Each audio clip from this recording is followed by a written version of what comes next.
Olá, hoje vamos fazer uma reflexão sobre o desenvolvimento dos portos aqui no Espírito Santo e no Brasil. E para falar sobre esse assunto, nós convidamos hoje aqui o advogado Celso Pimentel, que também é engenheiro mecânico, e com mestrado na Inglaterra em gerenciamento de portos e navios. Celso, prazer tê-lo aqui. A gente já não é a primeira vez que a gente conversa. Prazer todo nosso, Almir. A qualquer hora que você precisar, nós estamos à disposição. É um prazer, Celso, tê-lo aqui, passando essas informações importantes sobre esse tema que envolve o Estado do Espírito Santo, porque nós temos aí uma vocação portuária, né? Parte do nosso desenvolvimento passou por isso, né, Celso? Como você vê o desenvolvimento dos portos aqui no nosso estado? Parece que a gente estagnou um pouco. Olha, Almir, eu acho que a situação portuária do Espírito Santo poderia estar bem melhor do que nós vemos hoje.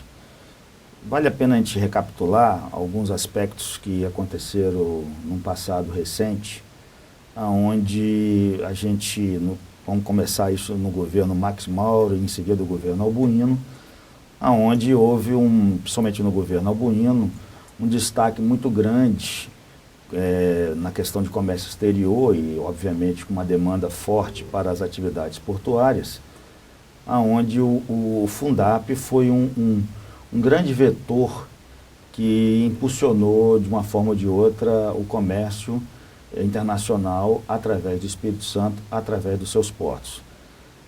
Entretanto, em seguida ao governo Albuino, tivemos o governo Vitor Buarque e logo em seguida o governo de José Inácio.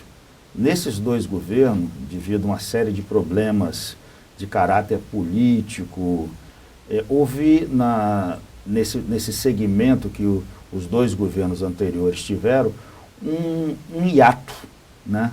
Onde não foi dada uma devida atenção para o desenvolvimento de infraestrutura, no geral, né, que atenda a crescente demanda portuária, né? E foram dois governos que tiveram problemas de pagamento de funcionarismo público atrasado, e sempre faltando dinheiro e sempre faltando investimentos por parte do Estado.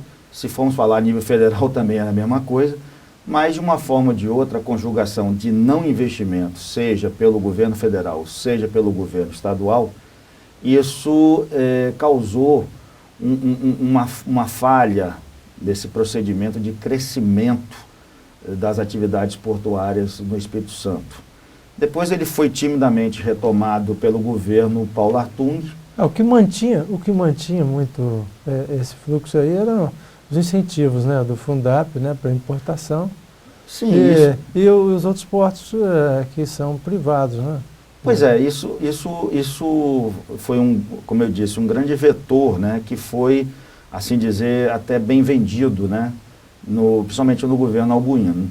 Mas já nos governos seguintes houve uma série de mudanças políticas e isso não teve uma continuidade, mas mesmo assim ele começou avançando. Vale citar aqui exemplos de que as principais, as três primeiras, melhor dizendo, EADs criadas no Brasil foram criadas aqui no Espírito Santo e que iniciaram suas operações em primeiro plano, atendendo a uma demanda muito forte de importação de carros, que chegou a ocupar toda a Praça do Papa, antes da Praça do Papa ser o que é hoje aqui em Vitória, né? É verdade. Porque não havia lugar para colocar tantos veículos importados de uma só vez, e as EADs acabaram saindo, digamos, no supapo, mas elas começaram a funcionar e serviram de exemplo para as demais EADs que foram implantadas Brasil afora.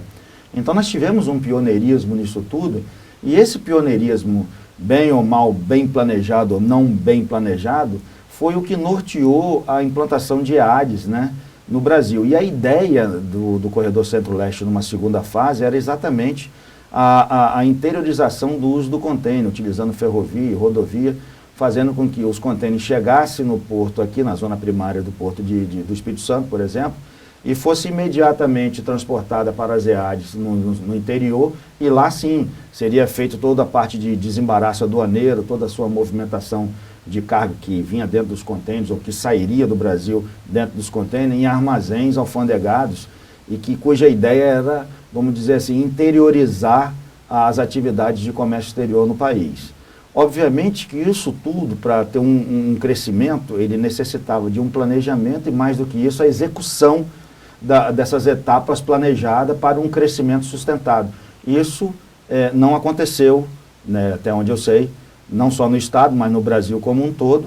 E essa falta é exatamente a falta de infraestrutura que hoje é vista a olhos nus por toda a comunidade que trabalha nesse país e que produz alguma coisa nesse país, no sentido de escoar sua produção e de incrementar o comércio externo da nossa nação.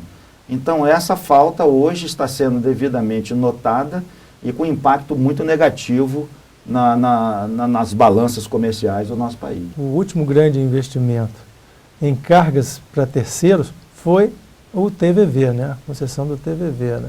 Pois é, o TVV, como você mesmo frisou, foi o último grande investimento, onde cabe também que nem foi tão grande assim, né, Celso? Na realidade, Almir, o governo federal, que é, vamos dizer assim, o dono da CODES, a Companhia Docas, que é a dona do TVV de fato, ele veio postergando investimentos em termos de equipamentos e operações portuárias por quase 30, 40 anos. Então, com o advento da Lei 8.630, no ano 93, e a possibilidade, então, de arrendamento de áreas para iniciativa privada, aí, então, surgiu o TVV, onde um grupo capitaneado pela Vale do Rio Doce, na época ainda era Vale do Rio Doce, agora é só Vale, né? A Vale, então, tomou como arrendamento aqueles 2 berços do TVV, e iniciou uma série de investimentos em portainer e transtainer na sua retroárea. E houve um salto. Gestão também, né? E gestão, sem dúvida nenhuma. E profissionalizou a gestão, e com isso eles saltaram de 60 mil para hoje quase 400 ou até mais, eu não sei exatamente hoje a estatística, mas já está na casa dos 400 mil containers por ano, só com investimentos em equipamento e gestão, como você frisou. Então, isso era coisa que se esperava que o governo federal, quando administrava os portos, fizesse, e que vinha postergando e continua postergando naqueles terminais, aqueles portos que ainda o governo federal opera diretamente através das suas companhias docas espalhadas pela costa brasileira, né? E agora, com essa nova lei de portos, o governo mais uma vez dá uma cartada, transferindo para a iniciativa privada o ônus de fazer investimento e, de fato, fazer os portos andar. Agora, o grande problema não é só fazer o porto andar, né? Para o porto andar, nós temos que ter também uma infraestrutura de logística de terra, né? Com bons acessos rodo-ferroviário, para que as cargas que cheguem aos portos para embarque, ou as cargas que chegam ao porto no desembarque, elas possam fluir rapidamente dessas zonas primárias, assim dizer, para os seus pontos de consumo em qualquer canto do país, de uma forma economicamente viável. Então, se a gente levar isso em consideração, eu pergunto a você, como é que nós vamos fazer isso, criar o tal do superporto, o porto de águas profundas aqui no Espírito Santo, sem que tenhamos uma infraestrutura terrestre, né, compatível para esse volume que, de uma forma ou de outra, vai ser acentuado de carga, né? Vamos falar sobre isso no próximo bloco. Vamos a um rápido intervalo. Fique conosco.